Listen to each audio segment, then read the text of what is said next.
Pakistan's opposition leader Imran Khan's house in Lahore remains surrounded by police. The 70-year-old veteran politician said earlier that police were preparing to detain him again. Khan was arrested last week in connection with a corruption case. On Thursday, Pakistan's Supreme Court ruled that arrest was illegal. Well, joining us now from Lahore is Imran Khan, former Prime Minister of Pakistan. Mr. Khan, welcome to the programme. Could you give us, first of all, an update of your situation? Are you still anticipating arrest at this time? Well, my house is surrounded by the police. Basically, they've cut my house off from the main roads, and there was a police statement that there were 40 terrorists hiding in my house, so they were going to come and search for these terrorists. So I've invited everyone, the media and everyone, to come and look for these terrorists which are supposed to be hiding in my house. I believe it's just a pretext for them to again conduct a raid and pick me up. So you say that those people that they suggest are involved in the violence of last week are not at your property? What they're saying is that once I was abducted, and I use the word abducted, confirmed by the Supreme Court, unlawfully picked up from within the precincts of the Islamabad High Court, there was a reaction in the public. We believe that any independent investigation will show that the people who came out for me were peaceful protesters, as they have been for 27 years. There were some people we believe were inserted in there which created arson. And that's what has given them the reason to crack down on us. 7,500 of our people are in jail today. All my top leadership is in jail.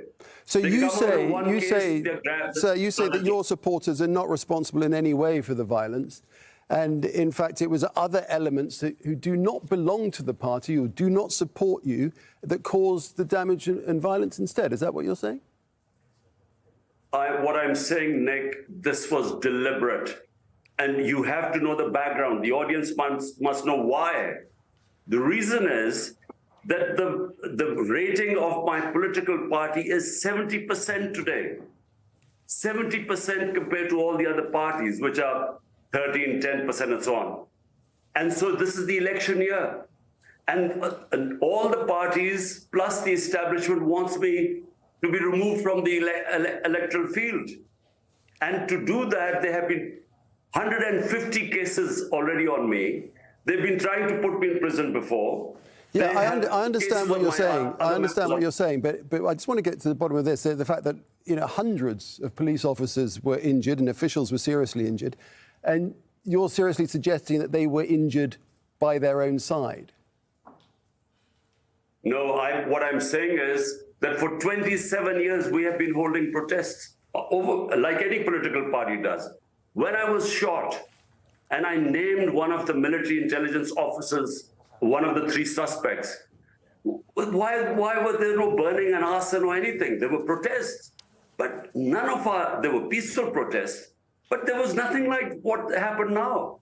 What happened right now was that this was a deliberate, the arson I'm talking about, the arson was committed deliberately. 25 people died in this. 700 people got bullet wounds, all of our supporters. And if there's any independent inquiry, you will find that there were peaceful protesters. And the arson was done. Already the evidence is coming out. In social media days, you can't hide it. All right, well, let's see, as and when and if there's an investigation, we'll see what the reality was. But do you not feel that by calling your supporters out to protest, you are effectively inciting violence? Look, Nick, I mean, which democracy does not allow people to protest peacefully when they think they've been wronged? Name me a democracy. When I'm picked up unlawfully, I was on bail, they could not pick me up. They grabbed me, not just grabbed me, but they beat up people. People got injured. They took me like an ordinary terrorist. What did you think? Would there not be a reaction? Would there not be peaceful protest on that? There were always going to be protests. But what I'm saying is that the arson was not us. And I I can again say that whenever there's independent investigation, it will be proved that it wasn't us. You, of course, were given bail by the Supreme Court.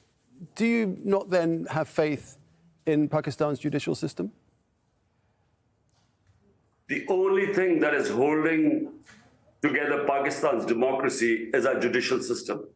This is the only thing. Otherwise, what is happening now is people come out, get bail from one case, immediately there's police which grabs them and takes them in for some other case. How can 7,500 people be in jail? How can all the top leadership be in jail? At least they must prove there must be some evidence that they were involved in some wrongdoing. All my people have always been told to protest peacefully. And I have all the statements. From 27 years, I've always said, stay between the Constitution and the law. Do not indulge in any violence. And our party is known for that. So how come suddenly they started burning down buildings? We have evidence that there were people planted inside who did that. Where is the nation going to find resolution here? Two sides are so polarized, the country is divided. Where is resolution coming from? Look, Nick, there is only one solution. This is an election year. The elections cannot be held beyond October. So 3 months before the elections, the government gets dissolved, so which is another 2.5 months. Now, that is the solution. But unfortunately, what is happening is that the government is running away from elections. There were supposed to be provincial assembly elections in 70% of Pakistan, according to the constitution, ruled by the Supreme Court. The government refused. So they've already violated the constitution because they're scared of losing the elections. Who, finally, Imran Khan, are you blaming? Is it the government or the army, the military? Who do you think is behind this? Well, you know, of course, the 12-party coalition, which is in government, but they were brought in government by the ex-army chief. So the military means one man, army chief, because it's not a democratic institution. So basically what he decides goes. So what is happening right now clearly is that neither the military establishment, which means one man, nor these 12 parties, they're too scared for elections because they're scared I will win. So because of that, you know, they're doing everything to make sure that I get out of the race. I've had 2 assassination attempts on me. One was where I was hit, one where I was lucky to be alive because just, you know, I got saved, thank God.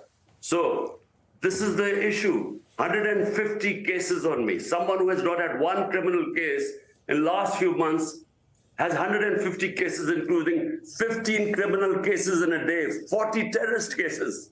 So, I mean, this is all to get me out of the race. Actually, well, I'm going to throw one more question at you. In the past, you have blamed the United States for inciting all of this. Do you still think that's the case? Well, what we now subsequently discovered, well, let me give you the background. Our ambassador, Pakistan ambassador, when I was the prime minister in Washington, he had a meeting with a US official meeting, and the cipher, the secret message which came to me, was that the US official said that unless you remove Imran Khan as your prime minister, there'll be consequences to Pakistan. But later on, we discovered that it didn't originate from there. Our ex-army chief had fed the Americans against me and called me anti-American. All this came out later on. So it was initiated from here. The Americans were told how I was anti-American, and then came the cipher. All right, we'll leave it there. Imran Khan, former Prime Minister of Pakistan, thank you. Thank you.